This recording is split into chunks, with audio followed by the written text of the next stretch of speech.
ज्ञान स्थली बोधगया में अंतर्राष्ट्रीय स्तर के मल्टी स्पेशलिटी हॉस्पिटल BMCH के निर्माण के लिए ग्रीन बुद्ध फाउंडेशन ने किया बैठक। भारत अंतर्राष्ट्रीय पटल पर बौद्ध संस्कृति, ज्ञान एवं धरोहर को प्रमुखता से प्रस्तुत करता है।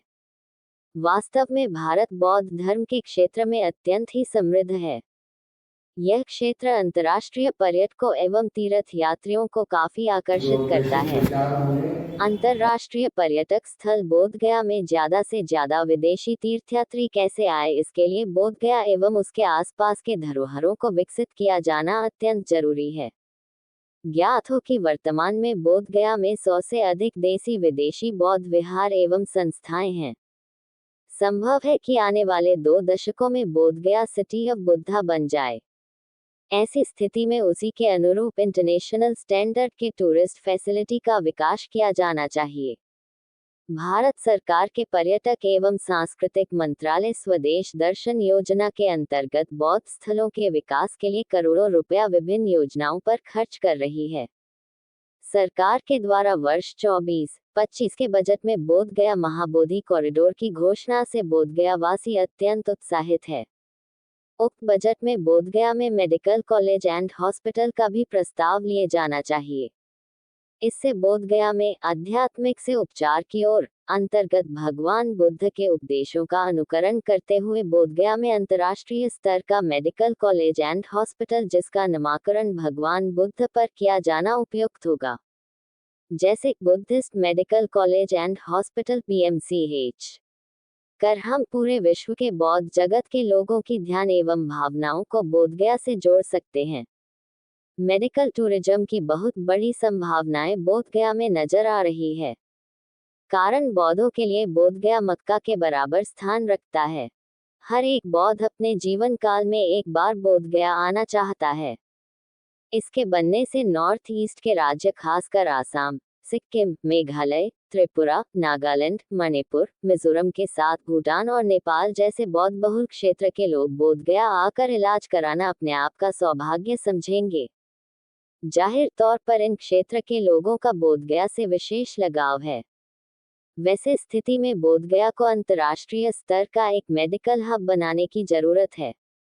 बोधगया की विशेषता यह है कि यह अंतर्राष्ट्रीय हवाई मार्ग एवं गया रेलवे स्टेशन, ग्रांड कोर्ट तथा GT रोड, ग्रांड ट्रंक सड़क मार्ग से जुड़ा होने के कारण यहाँ लोगों का पहुँचना बहुत ही आसान है।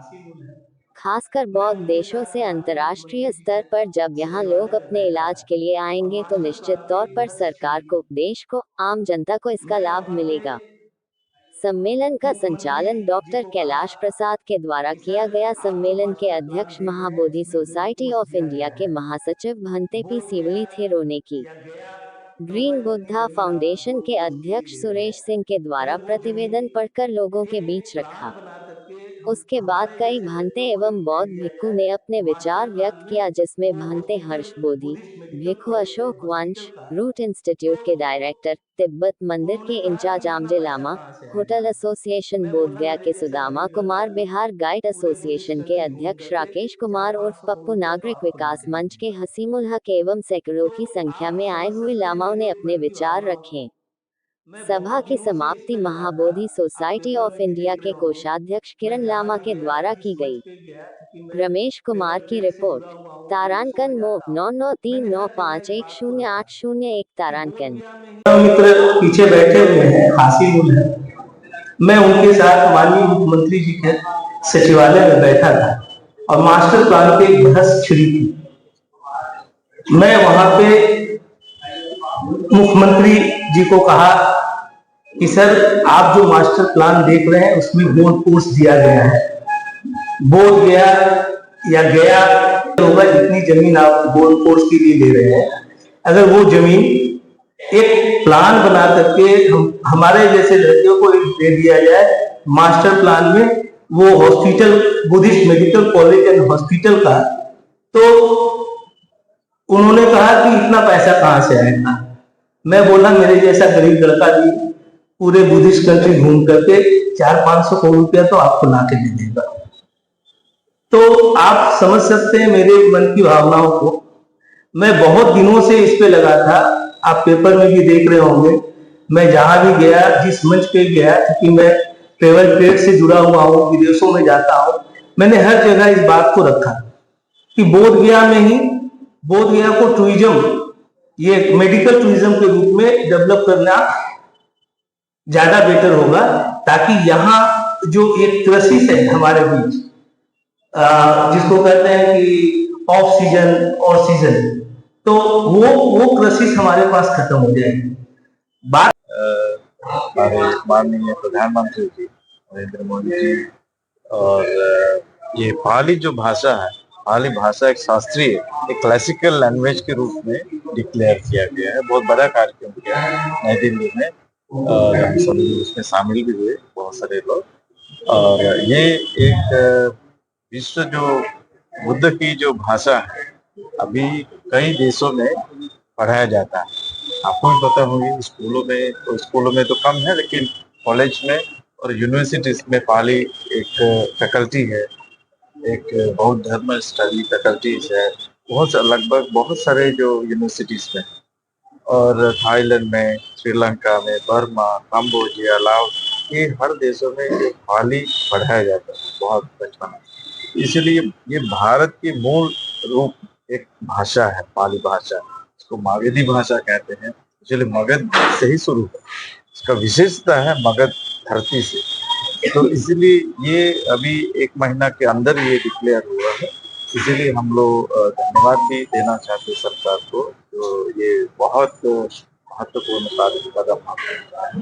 तो फिर इसको हम लोग सारनाथ, अभी कल हमारा प्रोग्राम था सारनाथ में, वाराणसी, इसी पाली लैंग्वेज के ऊपर, और कल बोध गया में भी हमने एक कॉन्फ्रेंस रखा है, जिसमें कई विद्वान लोग आएंगे, कई स्कॉलर्स आएंगे, और हम आप यहाँ ये कार्यक्रम। मेन स्पीकर्स कौन है? मेन स्पीकर्स है नालंदा यूनिवर्सिटी के वाइस चांसलर हैं माननीय, और doctor Shyama Prasad Mukherjee foundation of नई दिल्ली से उनका अध्यक्ष भी आएंगे, और कई और कई स्कॉलर्स आएंगे कल। और यहाँ हमारा 2:30 से शुरू होगा इस कार्यक्रम। पाली भाषा को सूची में शामिल करने के बाद मगध को क्या इसमें कई कदम आगे बढ़ाना है। अभी तो शुरुआत की है, हम लोग सरकार से भी, बिहार सरकार से भी हम रिक्वेस्ट करेंगे और इसको बढ़ाना चाहिए, क्योंकि ये देखिए, ये मगध धरती के लिए बहुत बड़ा गौरव है, मगध धरती के लिए, क्योंकि इस भाषा से पूरा दुनिया में बौद्ध बुद्ध की जो संदेश ले गया इसी भाषा से। तो आप मान लो 5 लोगों से ये संदेश शुरू हो गया पूरा विश्व के लिए। अब पूरा विश्व में बहुत सारे देशों में ये भाषा बोला जाते हैं और लोग पढ़ाए जाते हैं यूनिवर्सिटीज में। ये बहुत गौरव की बात है आपके बिहार के लिए, आपके मगध धरती के लिए। इसलिए आप सब और हम सब मिलके और सरकार से और इसको आगे बढ़ाने के लिए उनको रिक्वेस्ट करना चाहिए, प्रयास करना चाहिए। बनते सीवरी, महासचिव, महाभोग सोसाइटी। बीएमसीएच का जो प्रोजेक्ट ला रही है, तो वो क्या है? एक्चुअली हम बहुत दिनों से इस पे लगे हुए थे कि बोध गया में एक भगवान बुद्ध के नाम पर एक मल्टी नेशनल लेवल का हॉस्पिटल खुले, और उसका बेनिफिट ये है कि जो बौद्धिस्ट कंट्री है या जो बौद्धिस्ट हमारे राज्य हैं, उनके लोग यहाँ आकर के इलाज कराएं। और ये जब सालों भर सिलसिला चलेगा तो ये सीजन ऑफ सीजन का कोई महत्व नहीं रह जाएगा। और एक बहुत बड़ी बात होगी उन बुद्धिस्टों के लिए, क्योंकि जो बुद्धिस्ट होते हैं वो हर बार चाहते हैं एक बार बोध गया हम आए, क्योंकि उनकी एक इच्छा होती है। तो इसी बहाने बौद्धिस्ट जगत के जो लोग हैं वो हमेशा वो चाहेंगे कि हम चलो इसी बहाने इलाज करा लेंगे, इसी बहाने भगवान बुद्ध के दर्शन कर लेंगे। तो ये मेडिकल टूरिज्म का एक कंसेप्ट मेरे दिमाग में बहुत दिनों से था, और उसी में आज हमने इसे पब्लिकली आज एक यहाँ पे कॉन्फ्रेंस कर रहे हैं और पब्लिक के बीच आए हैं कि भारत सरकार ने ये नॉर्थ बिहार को एम्स दे दिया, सेंट्रल बिहार को दे दिया, तो भाई ये साउथ बिहार को क्यों नहीं? इसी बहाने जमीन तो मिल जाएगी, उसकी कोई ऐसे भी देखा गया है कि बोध गया में होटल्स ज्यादा है लेकिन हॉस्पिटल की कमी है। तो है, अभी मैं अपनी बातों को, विचारों को वहां पे रखूंगा। करके दे दिया। Suresh Singh, president green Buddha foundation.